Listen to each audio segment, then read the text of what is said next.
বুখারী শরীফের হাদিস, আমি হুজুর নিজে বানায় বলতেছি না, পয়গম্বর জানায় দেয় মহিলারা কিয়ামতের ময়দানে ফয়সালা হয়ে যাওয়ার পর দুই কারণে মানুষগুলো জাহান্নামের মধ্যে যাবে, মহিলারা নারীরা।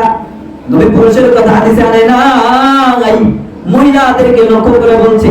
এক নাম্বার কারণ হলো তাকফুরনাল আশীর। এক নাম্বার কারণ জানায় দিলেন পয়গম্বর, মদিনাওয়ালা নবী জানায় দেয় ওই সমস্ত মহিলাগুলো জাহান্নামে যাবে কিয়ামতের ময়দানে, যারা দুনিয়ার মধ্যে স্বামীর আনুগত্য হবে না, যারা স্বামীর কথা শুনবে না, কাল কিয়ামতের ময়দানে নবী জানায় দিলেন বুখারীর হাদিসের মাধ্যমে ওই মহিলাগুলো জাহান্নামে যাবে। ও মা ভালো করে শুনেন, নবী জানায় দিলেন স্বামীর কথা না মানলে জাহান্নামে যাওয়া লাগবে।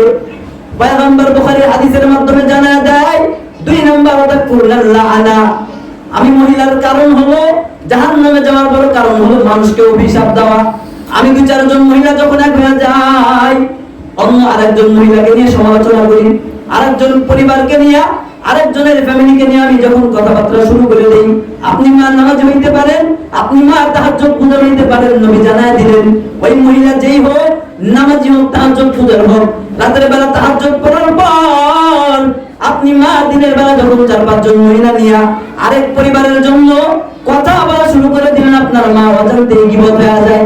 পরে মদিনার নবী জানায় দেয় ওই মানুষগুলো যখন সরাসরি কথা বলা শুরু করে দেয় অন্য ফ্যামিলিকে নিয়ে, গীবত চলে আসে।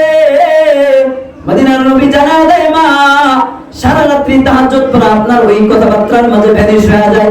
আপনি সারা রাত তাহাজ্জুদ পড়লেন, কোনো লাভ আপনার হলো না। অন্যর সমালোচনা ওয়া তাকফুরনাল লাআনা, আপনি অন্য মানুষের কল্যাণ দেখলে আপনার সহ্য হয় না, অন্য মানুষের ভালো দেখলে সহ্য হয় না, অন্য মানুষের উন্নতি দেখলে আপনার সহ্য হয় না। মদিনার নবী জানায় দিলেন মা আমি হুজুর বলি না, মদিনার নবী বলেন তাকফুরনাল লাআনা।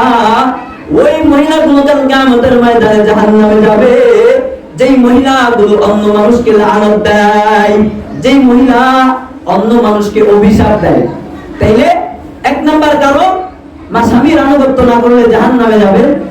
দুই নাম্বার কারণ আপনি মানুষকে অভিশাপ দিলে, মানুষের গীবত করলে, মানুষের